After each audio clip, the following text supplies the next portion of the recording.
Welcome to the Millennial Rant, a podcast about whatever's bothering me today. With topics ranging from politics to pop culture, there's a rant to cover everyone. For more Millennial Rant content, you can join me on the web at millennialrant.com.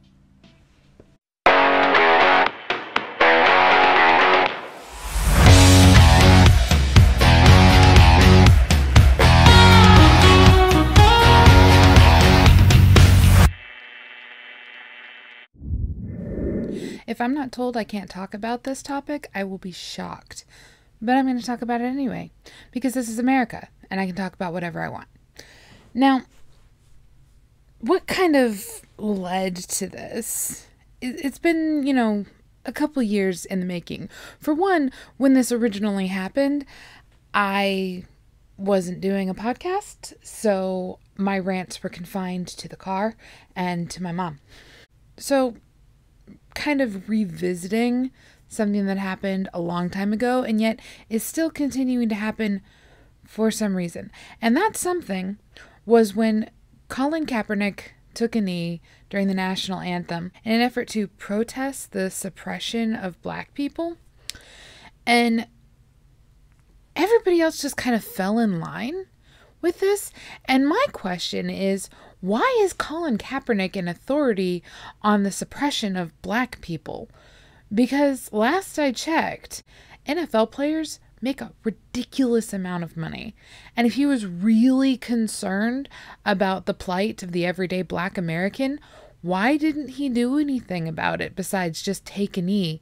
I mean, really? And not only did he not do anything about it besides taking a knee actually got him a lot more money, because I'm pretty sure, right, that he signed a deal with Nike or something. I just so yeah. And then, you get other people jumping on this, talking about how Black people are so oppressed in America and how they don't have, the same opportunities as other people. You've got some pretty oppressed people talking about this, like Ophrah and Meghan Markle, who last I checked was a duchess, and senators, congressmen, doctors, lawyers. And my question is, where are all of the everyday Black people stepping up for the oppression of everyday Black people? Are they really content to just leave it to all of these millionaire, billionaire types who are clearly not the norm? Are we just going to ignore the fact that the people who are talking about the fact that Black people are oppressed in this country are some of the most successful people in this country? The logic here doesn't track. It does not track. And, I'm not saying at all that there aren't Black people in this country who struggle and who are facing day-to-day issues of legit poverty and starvation and other issues. But what nobody really talks about is that is, we have the upper 1%, the Oprah Winfreys and the Colin Kaepernicks. And then we have the lower 1%. The people who are poverty stricken, who don't have a place to live, or who are, literally hand to mouth, or, whatever that case may be. Do they exist? Yes, absolutely. In the same way that the upper 1% exists, but it's the lower 1%. It's actually extremely rare in America. It does happen, but it's rare. Most people are in between, most people have what they need and then some. And so I just find it really baffling that we are allowing the upper 1% to talk about how horrifying this lower 1% is being forced to live, and they're not doing anything but talking about it. And nobody has a problem with that, except for apparently me. And it's mind-boggling to me that these millionaires who can come out after years and years and years of success and say that Black people are oppressed in the United States. It's the same problem that I had when Taylor Swift came out with that stupid song, The Man. the man is keeping women down and women can't succeed because of the man. Okay, maybe if somebody else sang it, I might have given it a second thought. But this is Taylor Swift singing this song, and it has the same effect on me as Oprah Winfrey saying that black people are oppressed in America. It doesn't track. It's just ridiculous.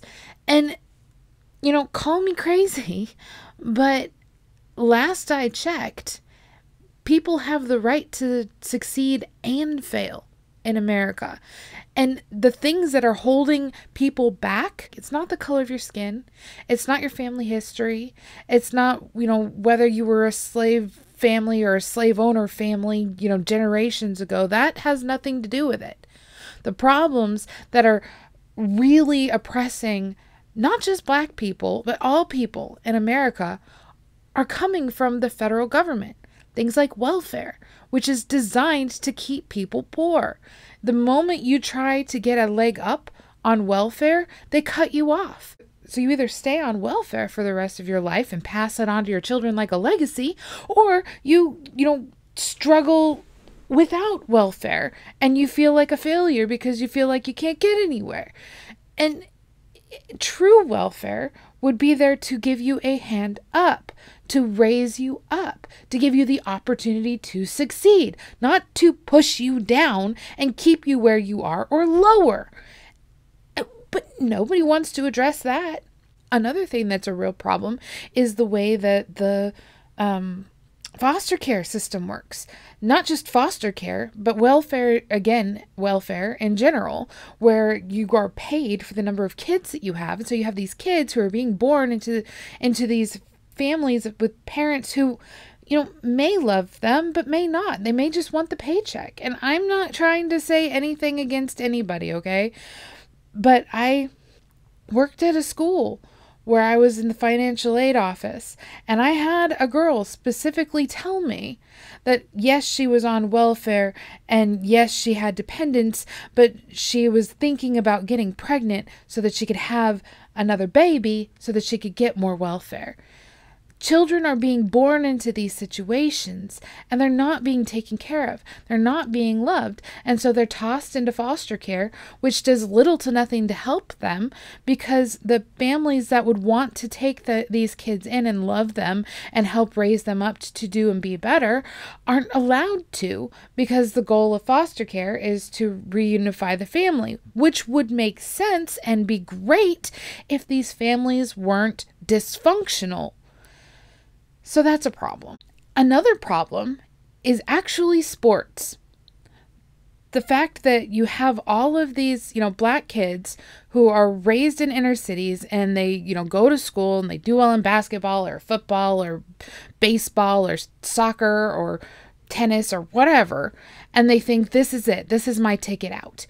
And they do everything that they can, and they may or may not get a scholarship to a college.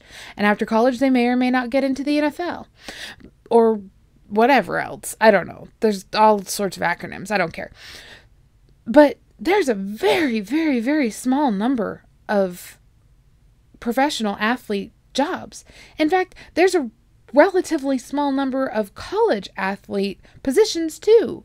There's only so many spaces that are available to these kids. And so it's not really a viable, quote, escape plan if you don't measure up. And so instead of pouring all of this money into getting these kids into sports, why aren't we helping them go a different route, like STEM, or encouraging them to get a trade so that they can get out that way? People don't realize how big trades are now. Office jobs come and go. We can send any office job overseas now, but you can't hire an electrician in India to do your electricity tomorrow. It's not going to work. So having that training in a viable trade where you can go out and support yourself with the work that you do with your hands, there's a lot of pride to be had in that.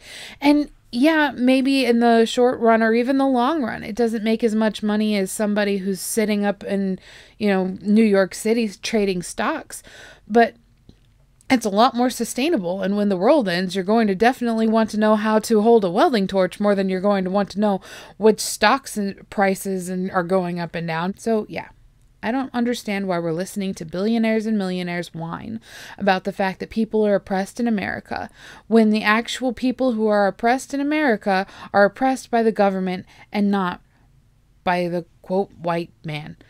It's ridiculous, and all it does is perpetuate hatred and racism on all sides. We have so many opportunities to help raise the nation as a whole, not by color, but by action, to allow everyone the opportunity to succeed, because that's the purpose of America. That's why we're here. That's the dream, right? To pursue happiness in a way that will lead to success.